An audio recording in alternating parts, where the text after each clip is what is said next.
How does the virtualized storage engine help me with that?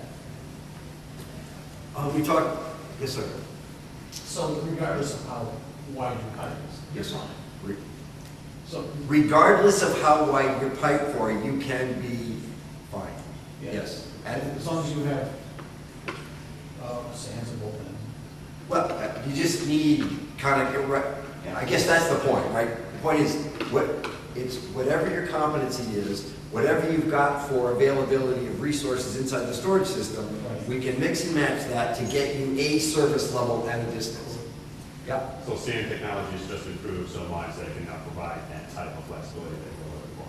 That is Because correct. The past couple of years, it's always been, okay, you virtualize. Now that you virtualize, how do we get the data out of the production system, get it over to an offsite location? Correct. That's always been a struggle. Right, that's been a struggle. So when you look at, if I use the phrase site recovery manager, Right. is that, it's a DR tool that's available with the enterprise VMware licenses. Most of the virtualized storage platforms have their tool sets are integrated with Site Recovery Manager. So you can leverage your investment in VMware without having to worry about what's going on underneath of the storage. So it's virtualized storage that supports virtualized tools. Right? So they're integrated up through SRM. So when you create your disaster recovery plan with SRM, you can say, here's what my underlying storage device is. Please create snapshots, or please create clones, or please create replicas in another box for me. And that can all be automated through the SRM tool. How well has that come along for different technology between SAN? So maybe one's in A, one's in ENC. You're seeing good trends from that perspective to help with those issues? That's Like right. right now we're building the DR offset location, but we're going to use Yep. the ENC-CX. Yep. Yes. The question was from, I've got heterogeneous storage devices, and I want to produce a DR solution. What now? Right? How do we do that?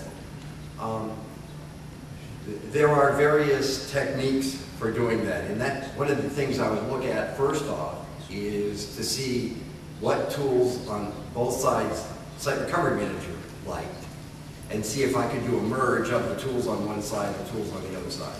Neither vendor might provide you with exactly the other guy's stuff, but there are toolkits on for both sides, right? So I could maybe do that.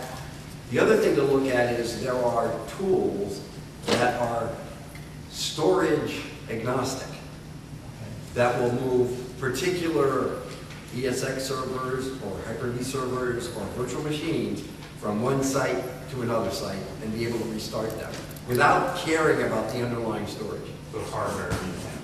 It's correct. It is virtualized storage subsystem independent. I'm sorry. Yeah. And in fact, good job, Prestige, and trip over the chair. I'm really glad this is it. I'll stop. Yes, sir. When you say, transfer from one site to the other, what about running it in parallel, like a replication type deal? I mean, is that possible? But that's specifically what I was referring to before, was Yeah. replication style offsite DR, Right. not a snapshot. Correct. Replication level, using replication techniques to create DR positions has been around since 1993 in storage subsystems, right? That's a very well-defined field. People understand that. To the point of the gentleman in the back was, I've got two hot sites, how do I keep them in sync?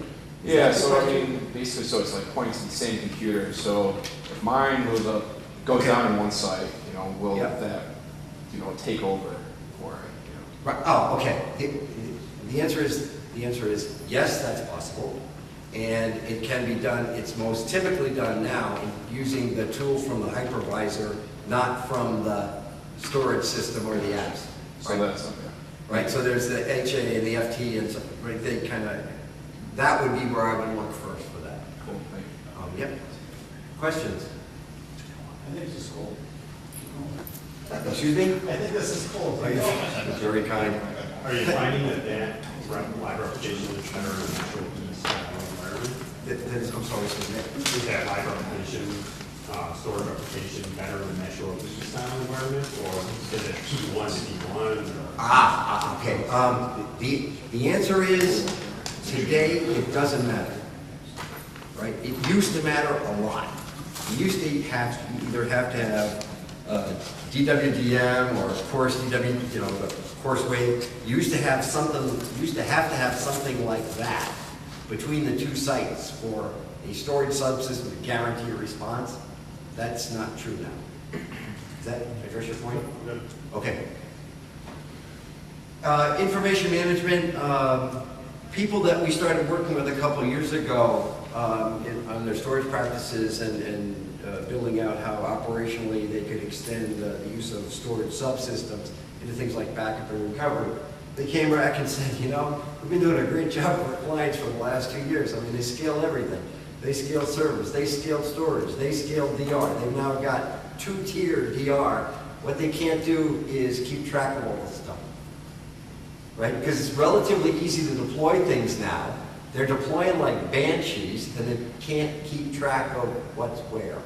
So we've worked with them to build tools and techniques that address the issue of how do I manage, again, cost effectively, how do I manage the storage environment? How do I manage it from the VM level? How do I manage it from the storage level? And how do I attach costs to the switches that are involved in that? And so we're working with them on building that kind of a that kind of a practice, right? So they can actually do performance analysis from the VM down to the spindle and back. Would say is that Ingram Micro? That is our team working with the partners to do that. Yes, correct. Good question. Management. Yes, I'd rather have questions than slides, yes. Avamar, Yes, sir. you familiar with Avamar? I am, sir. That's going to be my requirement.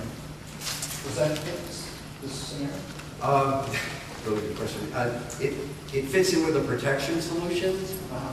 It can be used as a virtual machine that takes storage from the virtualized storage environment Right. and does deduplication of an ESX server inline. Doesn't need it, but that's how they use it. Good question. The automation tool, we talked about this. It is now possible to provision, not just from the point of view of the storage subsystem, right? When I go to provision a new app, I need to give it some storage, right? And ideally, I'd like to thin provision it, right? Rather than if the customer came to me and said I want 400 gigs, but you know that they only going to use about 50. What I'd really like to do is give them 40 and add 10 when they, right? I don't want to give them all 400. I'll give them 40. That's thin provision, right? So you can do that in an automated environment, and you can give them the right tier of storage for their I/O requirements. But what you want to be able to do more and more, I think, is to get to the point where what I'm provisioning on demand is not storage, but a management solution, a protection solution, maybe a security solution, simultaneously. And the way that this is being worked out between the vendors that are involved is that each group develops a template, and one template builds on the other. So you can actually take best practices developed in engineering and use them to automate your environment. And we think over the latter part of this year, that'll be a pretty interesting place